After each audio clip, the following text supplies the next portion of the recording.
Lucio, ma secondo te è possibile viaggiare indietro nel tempo? Certo, Roberto. Le voci dicono che basta viaggiare più veloce della luce. Ehi ragazzi, vi serve un passaggio.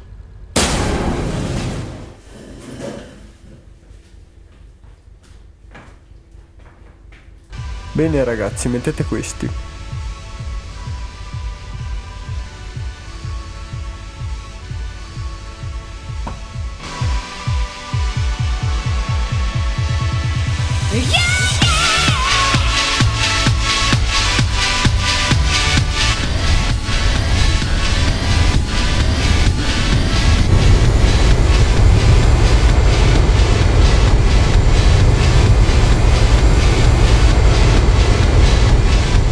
Oh, ma secondo te a quanto viaggia la luce?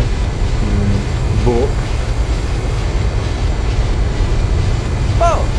Inchioda che c'è Galileo!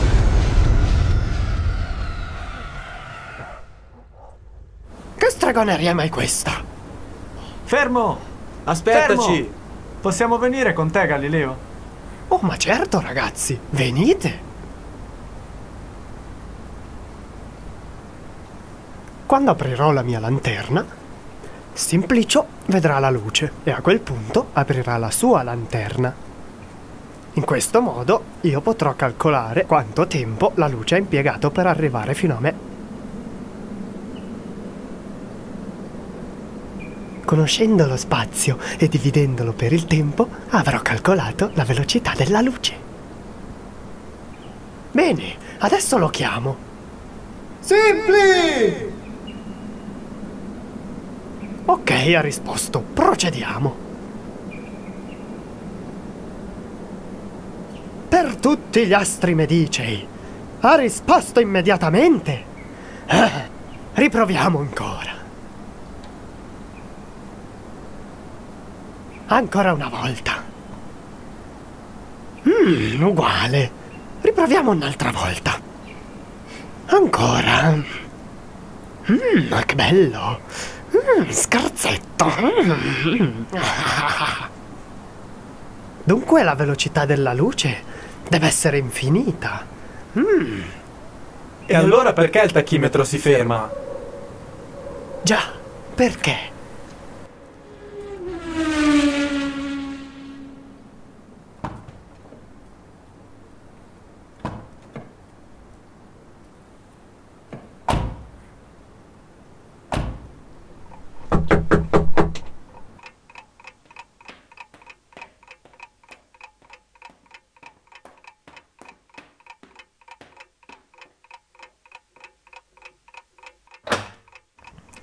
Buongiorno. Buongiorno. Entrate. Venite nel mio laboratorio.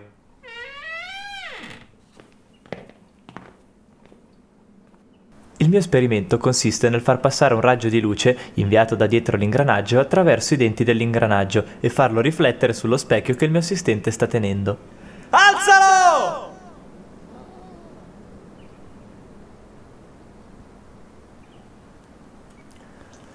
Come dicevo, i raggi una volta ripartiti dallo specchio tornano indietro verso l'ingranaggio, ripassano tra i denti e arrivano all'oculare dove io sto osservando. A questo punto posso calcolare il tempo impiegato dalla luce a passare dallo spazio fra due denti a quello successivo dopo essere rimbalzata sullo specchio. A questo punto, conoscendo la velocità angolare dell'ingranaggio, posso calcolare, dividendo lo spazio per il tempo, la velocità della luce, che secondo i miei calcoli è pari a 315 milioni di metri al secondo. Grazie mille, signor Fiseau. Grazie a voi. Arrivederci. Alla prossima. È stato un piacere.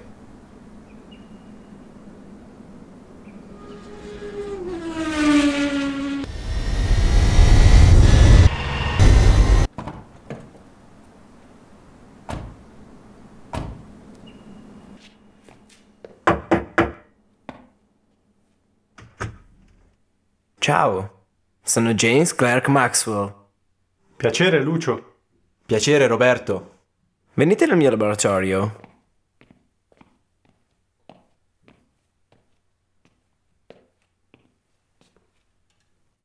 Sono un fisico teorico e ho dedicato tutta la mia vita alla sintesi dell'elettromagnetismo e ho esposto i miei risultati attraverso queste 4 equazioni.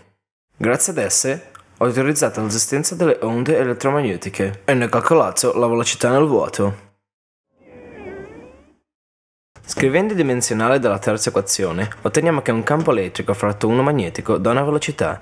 Sostituendo questo risultato nella quarta equazione, troviamo che il reciproco di mu0 ed E0 è una velocità al quadrato. Questa velocità è la velocità di propagazione delle onde elettromagnetiche. Va? Ma allora quanto vale C? Beh, C vale circa 300.000 km al secondo ed è molto vicino al valore trovato da Fizeau. Inoltre possiamo dire che C è costante nel vuoto. Ma quindi la luce è un'onda elettromagnetica? Beh, possiamo dire di sì. Sicuramente sì. Beh, James, è stato un piacere. Beh, anche per me. Grazie. Arrivederci. Ciao, arrivederci e a presto ragazzi.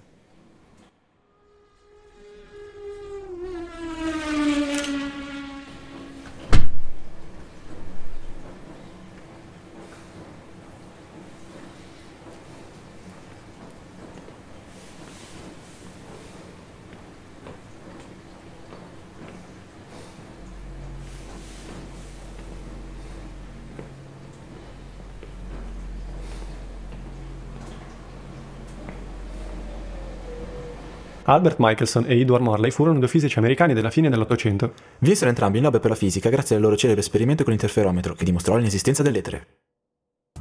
Ok, l'esperimento in sé è molto semplice. Il raggio colpisce la superficie semiriflettente e si divide in due raggi. Il primo raggiunge questo specchio, il secondo invece raggiunge questo, ed entrambi vengono inviati poi qua, che è uno schermo nero sul quale poi si forma la figura di interferenza.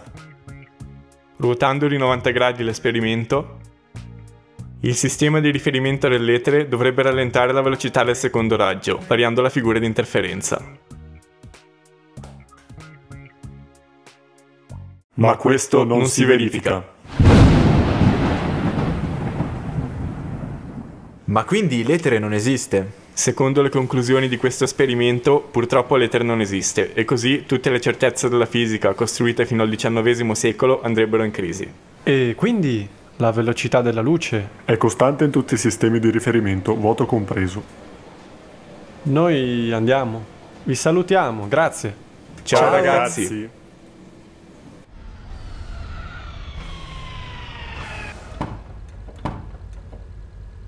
Ciao Gas, grazie. Bella ragazzi.